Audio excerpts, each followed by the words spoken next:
41 minutes. That's how long someone was inside Nancy Guthrie's home on the night she disappeared. 41 minutes. Long enough to watch an episode of television. Long enough to make dinner.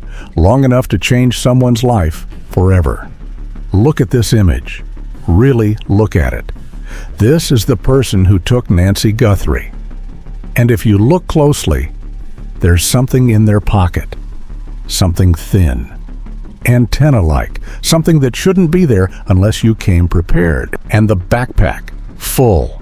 Bulging. They didn't bring an empty bag hoping to fill it with whatever they found. They came with something inside. Materials. Equipment. Whatever they thought they'd need for what they were about to do. The pocket. The backpack. The 41 minutes. Every piece of evidence in this case tells us something. Not just about what happened, but about who did this. And if we're willing to look carefully, to think critically, the evidence starts to speak. This is Gravel Ghost Basement, and this is the evidence analysis of Nancy Guthrie's disappearance. Before we analyze the evidence, we need to understand who Nancy Guthrie was. Because evidence doesn't exist in a vacuum. It tells us about the person who committed a crime, but it only makes sense when we understand the person the crime was committed against.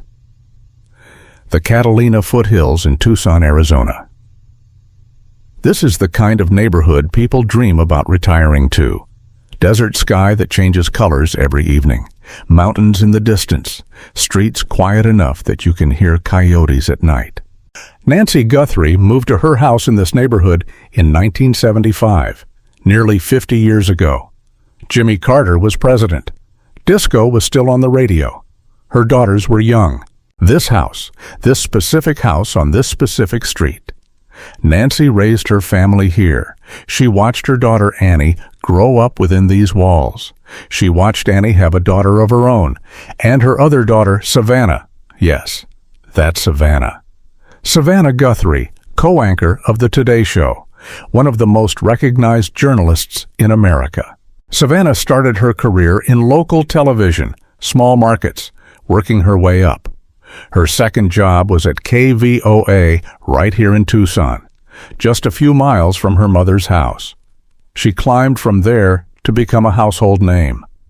But here's something that matters for understanding this case. One of her neighbors said something striking. I did not know, we did not know, that her daughter is a major media figure. She was a person who lived here, beautiful home, and part of the community. Think about that. To her neighbors, Nancy wasn't a celebrity's mother. She was the woman who walked her black terrier through the neighborhood. The woman who'd been in that house longer than most of them had been alive. This matters for the evidence. If the people closest to Nancy didn't connect her to celebrity status, it becomes less likely that this crime was motivated by her family's fame. The evidence suggests something else, something more personal. In this neighborhood, some people don't lock their doors. People jog at 11 o'clock at night. This is a very, very safe neighborhood. Nothing of this nature has ever occurred. No street lamps. Just landscape lighting from houses set back from the road. Privacy and solitude weren't bugs, they were features. People moved here specifically to be left alone. Let me walk you through the timeline, not just what happened, but what each piece of evidence tells us. January 31st, 2026, 9:47 p.m. Tommaso Cioni drops Nancy off at home after dinner with her daughter Annie. They've just finished a meal together, a routine they maintained. Nancy walks inside. The door closes behind her. What happened in the next 4 hours? We don't know with certainty. Nancy was likely doing what anyone does at home on a Friday night. Maybe reading, maybe watching television, or maybe getting ready for bed. The ordinary rhythms of a life. February 1st, approximately 1:30 a.m. A figure appears on Nancy's doorbell camera. Dark clothing, face covered by a mask, moving with purpose toward her front door. Here's the first piece of evidence that tells us something. The camera wasn't disabled. It was covered, something placed over it, partially obscuring the view, but it kept recording. Former FBI analysts have noted this distinction. A sophisticated criminal would disable the camera entirely, cut the power, remove the device. What we see instead is someone who thought about cameras but didn't fully neutralize them. That suggests planning, yes, but also inexperience. Someone who researched but didn't have professional training. 41 minutes later, the figure leaves. Nancy is gone, blood on the front steps. No body, no ransom note, at least no legitimate one, just absence. But here's where the evidence starts speaking more loudly. Let me take you back 3 weeks earlier. January 11th, 20 days before Nancy vanished. A figure was caught on doorbell camera footage walking backward through the neighborhood, face always away from the cameras, moving deliberately. The backward walker. At the time, no one thought anything of it. Strange, sure, but not alarming. After Nancy disappeared, investigators went back through thousands of hours of footage. And there it was. This changes everything about how we understand the crime. This wasn't opportunistic. Someone was surveilling this neighborhood, or this house specifically, at least 20 days before they acted. Walk backward through a neighborhood. Why? To keep your face away from cameras the entire time. That's not casual curiosity. That's reconnaissance. That's someone studying their target. The evidence tells us this was planned. This was targeted. This was someone with a specific purpose in mind. Now, let's look at the first piece of evidence I promised you. The pocket. When investigators enhanced the doorbell camera footage, they noticed something. There's an object visible in the suspect's pocket. Something thin, antenna-like, protruding just enough to be visible in the grainy image. I've reviewed analysis from Tracy Walder, a former FBI agent and former CIA officer who has examined this case. And her expertise gives us a framework for understanding what this object might be and what it tells us about the person who carried it. Possibility 1, a two-way radio, a handheld communication device with an external antenna. These are used for short-range coordination, the kind of thing you'd bring if you weren't working alone. If you needed to communicate with someone outside while you were inside the house, someone watching, someone waiting with a vehicle. If this is what's in the pocket, it suggests coordination. It suggests multiple people involved. It raises a question. Who was the suspect talking to? Possibility 2, a signal-disrupting device. A jammer capable of disrupting cell signals, Wi-Fi, or alarm systems. These devices are illegal to use in the United States, but they're available. Someone with enough planning to surveil a neighborhood for weeks might also have access to one. But here's where the evidence complicates this theory. The camera kept recording. If a signal jammer was active and working effectively, the Wi-Fi connected doorbell should have gone dark. It didn't. Either the jammer wasn't fully effective, or it wasn't a jammer at all. Possibility 3, a police scanner, a device to monitor law enforcement frequencies. This would allow the suspect to know if police were responding to the area. It's the kind of tool someone would bring if they expected their crime to take time, if they needed early warning to escape. 41 minutes is a long time to be inside a house. A scanner would make sense. We can't know with certainty which of these possibilities is correct, but we can know what all of them have in common. Preparation. Forethought. Equipment specifically chosen for a specific purpose. Someone doesn't carry a two-way radio, a jammer, or a scanner unless they've thought about what they're doing, unless they've planned for contingencies, unless they're treating this as an operation, not an impulse. And here's another piece of evidence that supports this. Experts believe the suspect did not bring a personal cell phone. How do we know? Geofencing. When investigators set up a geofence, a virtual perimeter around a location at a specific time, they can identify every cell phone that was in that area. If the suspect had their personal phone, it would have pinged. Investigators would likely have a suspect by now. The fact that they don't suggests the suspect was smart enough to leave their phone behind, or turn it off hours before arriving. That's not a mistake a random burglar makes. Oh, that act is called operational security. The pocket tells us this person came equipped. They thought about communication or disruption. They knew about digital tracking. They prepared. Now, let's look at the second piece of evidence, the backpack. In the doorbell footage, the suspect is wearing a backpack, and it's visibly full, not empty and flat against their back, but bulging, stuffed with something. This tells us immediately that this wasn't a burglary in the traditional sense. When burglars go to a house, they typically bring an empty bag to fill with whatever they find. Cash, jewelry, electronics. They take what's available. This person brought a full bag, and they came with materials they expected to need. Former federal investigators have speculated on what might have been inside. And while we can't know for certain, the possibilities paint a disturbing picture. Restraint materials, zip ties, tape, rope, the kind of items you bring if you expect to need to control someone, to keep them from fighting back or calling for help. Coverings, a tarp, plastic sheeting, a blanket, items that could be used for transport or for cleanup. Tools, items for entry, for control, for whatever this person planned to do once inside. A change of clothes. If you expect to get blood on what you're wearing, you bring something clean to change into afterward. It's a detail that suggests anticipation of violence. I want to pause here because this is difficult territory. We're talking about what may have happened to an 84-year-old woman in her own home. Nancy's family is still waiting for answers. They're still hoping. But the evidence has to be examined. And the evidence of a full backpack, combined with blood on the steps and no ransom communication, raises the possibility that experts have had to consider. Nancy may not have left that house alive. If the backpack contained materials for transport, coverings, restraints, it would explain how someone could remove a person from a house without witnesses.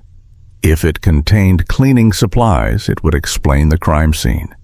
If it contained a change of clothes, it would explain how someone could leave without obvious evidence on their person. Savannah Guthrie's recent videos have acknowledged this possibility. And there's a moment in one of her posts where it seems like the family is no longer hoping for Nancy's safe return, but for the return of her remains. For closure, even if it's the worst kind. The backpack tells us this person came prepared for something specific. They didn't arrive hoping to find an opportunity. They arrived with a plan and the equipment to execute it. Now we come to the third piece of evidence, the one that haunts investigators most: 41 minutes. If you want to understand a crime, look at how long it took. Time is evidence. The duration of a crime tells you something about the person who committed it. 41 minutes is a long time. If the goal was simply to take Nancy, to grab her and leave, that could be accomplished in minutes. Even accounting for any resistance, any struggle, 10 minutes would be more than enough. So what was this person doing for 41 minutes? Possibility 1, searching, looking for something specific. Documents, maybe. Information. A safe. Something they believed was in that house and couldn't leave without finding. If this is correct, it suggests the crime wasn't just about Nancy. It was about something she had, something valuable enough to plan a 3-week surveillance operation for. Possibility 2, staging, making the scene look like something it wasn't. Positioning evidence, cleaning up, creating a narrative that would mislead investigators. When investigators process a crime scene, they look for what's present, but also what's absent, what someone took the time to remove. 41 minutes is enough time to significantly alter a scene. Possibility 3, waiting, for a signal, for a vehicle, for a second person to arrive. If this crime involved coordination, if that two-way radio in the pocket was being used, then part of those 41 minutes may have been simply waiting for the right moment to exit. Possibility 4, something we don't want to think about. Extended time with the victim, whatever that means. The restraint materials, the covered camera, the 41 minutes. These details suggest a scenario that isn't quick or merciful. There's another piece of evidence that complicates our understanding. 2 distinct DNA profiles were found at the scene. Neither matches Nancy. 2 profiles could mean 2 perpetrators. It could mean an accomplice, someone who helped plan, helped execute, helped clean up. Or it could be more complicated. 1 profile from the perpetrator, 1 from an innocent source. A previous visitor, a service worker, someone unconnected to the crime. DNA evidence takes time to process. But genetic genealogy, the technique that solved the Golden State Killer case, can identify suspects through family connections even when they're not in criminal databases, but it requires precise lab work, weeks or months of analysis. The FBI has confirmed this work is ongoing. It's one of the reasons investigators don't consider this a cold case, because the forensic evidence hasn't been fully processed yet. And then there's the silence. In typical kidnappings, there's communication, ransom demands, proof of life, contact with the family. That's the entire point. You take someone valuable, you demand something in return. In Nancy's case, silence. The ransom notes that appeared early on were investigated thoroughly. They were determined to be unrelated to the crime. Opportunists trying to exploit a family's tragedy. No legitimate communication has been received. No demands. No proof of life. Just silence.